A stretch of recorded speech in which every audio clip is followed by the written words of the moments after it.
You are listening to an episode of The Faithful Sinners. Welcome, friends, to this episode of The Faithful Sinners, Testimony Tuesday. My name is Timothy Baker, and today what I'm going to cover is topic of optimism.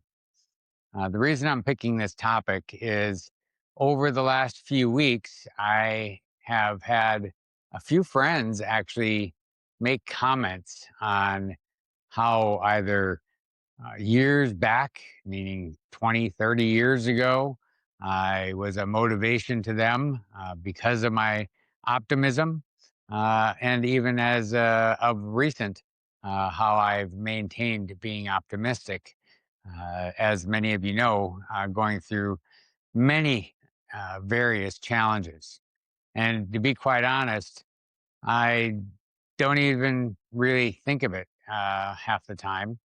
I try to just lean into God the best I can. And prior to my real connection with God and Jesus, I guess it was just not being willing uh, to get knocked down and not get back up. Um, I thought probably the hardest time of my life, which I figured would never get any worse, was back after I had my first son, Seth, and that followed coming back from a desert storm. And this little boy was born with multiple, I think there was 13 different birth defects because of something I was exposed to over in the Gulf that passed through when my wife at the time had gotten pregnant. And when he was born with incredible challenges. Um, Following that, it destroyed our marriage, and other things contributed to that, of course. But I really did not know how to handle it. I was young. I was 21, 22 years of age, dealing with an incredible situation. Um, I did not really feel that as I got older, I would ever have challenges uh, that great. But unfortunately, that that is not true. Because right now, I feel like I'm probably getting pretty close to that level of difficulty. Um, One of the verses that I have reflected back on is Psalm 34:19, where it says, "Many are the afflictions of the righteous, but the Lord delivers him out of them all." I guess that is one of the things that I will reflect upon when I need a little bit of motivation. But I guess my optimism really comes from just understanding that this life is meant to be filled with challenges. I just seem to be getting a large boatload of them over the course of my life. And like I said, at this time, I am really being challenged with numerous things. Probably the one that's the hardest for me to manage to emotionally is the relationship with my children as I go through this divorce. I've got a 10-year-old, a 13-year-old, and a 16-year-old, oldest being my daughter. And as this divorce has progressed, the connection with them has regressed. I often feel very sad, very lonely, um, very hurt. And it's really hard to go through the day sometimes. But I know that my role is to be here on this planet and as a follower of Christ, to lean into Him and have faith, have trust, even though I don't understand what I'm supposed to learn from some of these challenges, that I continue to move forward. So, yeah, optimism is probably the one thing, I guess, that shines out to others because they see the things I deal with. Yet every day I get up, I have a smile on my face, I have positive attitude, I engage. I don't sit in my house on the couch, and I don't sit and hang out in bars, and I don't, regress into uh, my own shell. I try to continuously be a part of the community uh, and find new ways for me to grow, because I think that's really the only thing I can do. Um, but I will say that the last 3 years, what's helped me get through is the Lord. I have really entrusted a lot with everything that's going on, allowing God to keep me focused, keep me moving forward, and keep my mental and emotional structure as in place as possible. I wish I didn't have as many challenges as I do, but neither did Job. And he had them a lot worse than I do. Um, doesn't mean that things aren't going to get worse, because they can always get worse. But I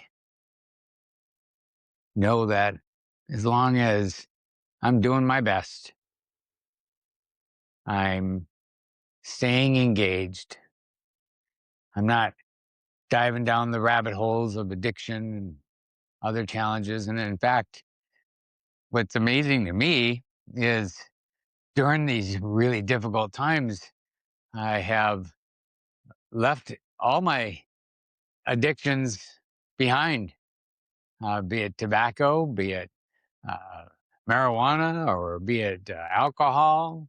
Um, None of those things are an active part of my life anymore. And I don't feel a need or an aching desire to hide in them. It could easily happen. Sure. I know how I was when I was younger, that those were my ways of escape, um, my ways of, saying that, well, everything's the way it is, and I'm just going to enjoy what I can. But the fact is, those things didn't help me enjoy anything. Uh, Matter of fact, they actually probably helped me uh, feel more depressed and more challenged. So I find that optimism and being positive is a choice. It's what I choose as what resembles who I am. And I can tell you, if I didn't have Jesus, there would be probably much more likelihood that I would revert back to some of my old ways. And I never want to go back there, because I know I wasn't happy. I know I wasn't um, the best to people all the time. And I was more focused on myself, as opposed to really doing what we're called to do. And that is to be one that helps others and walks with others and learns how to love not only myself, but those around me. So if you find yourself in difficult situations. I get it. It's not easy, but it's worse if you allow yourself to become a victim of depression or a victim of addiction, because those things are only going to drag you down. They're going to hold you from becoming your best self. So, like I said, Psalms 34:19 is one of those verses out there that reminds me that God is going to bring me through.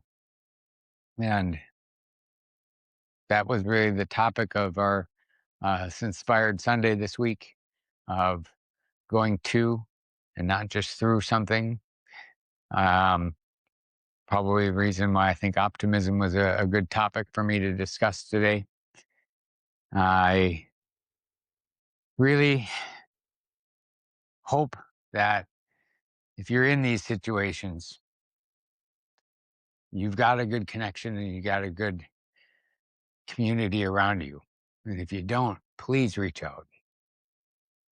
I know that being by myself often, because I only get my kids every couple of weeks, it's difficult many days being in these four walls. But I'm very excited every time those kids show up or decide to actually give me a phone call, which is rare. Not surprising. They're kids, especially the teenagers. Uh, I know how I was as a teenager. I didn't want anything to do with my parents, so I'm not shocked by how they respond. But it is hard. But being optimistic, being positive, being forward focused is the way I find myself being able to get up the next day. And I do actually have a few practices that I do religiously. In the evening, I have a book um, called Gratitudes, where I write down the top three things that I'm grateful for from that day. And I also journal at least a page on what happened throughout the day, positive or negative, or concerns that I may have. And just getting it out helps to overcome or see the light. So if you're not doing something of that nature, I strongly encourage writing down your gratitudes each day, journaling, having just an outlet for yourself. These books that I write, I keep them. I would hope that at some point in time, my kids would pick them up when I'm not around anymore and get a better perspective on the life their dad lived.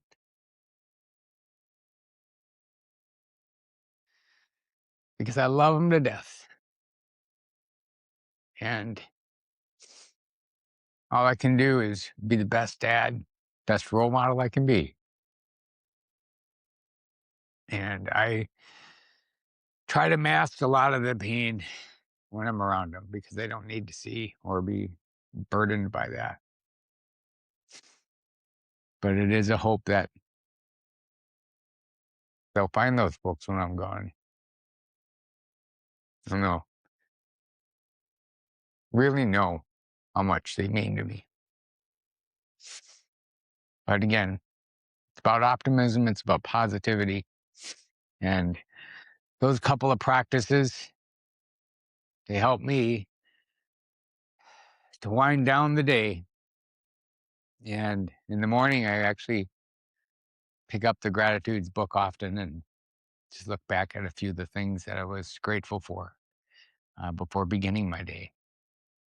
And I do begin my day every day by getting on my knees and praying to God for guidance and strength, because I don't know what's going to happen. but I do know that I'm going to keep trying. And there's nothing that's going to keep me down that I won't get back up from. So thanks for being here. This is the Faithful Sinners. We're not perfect.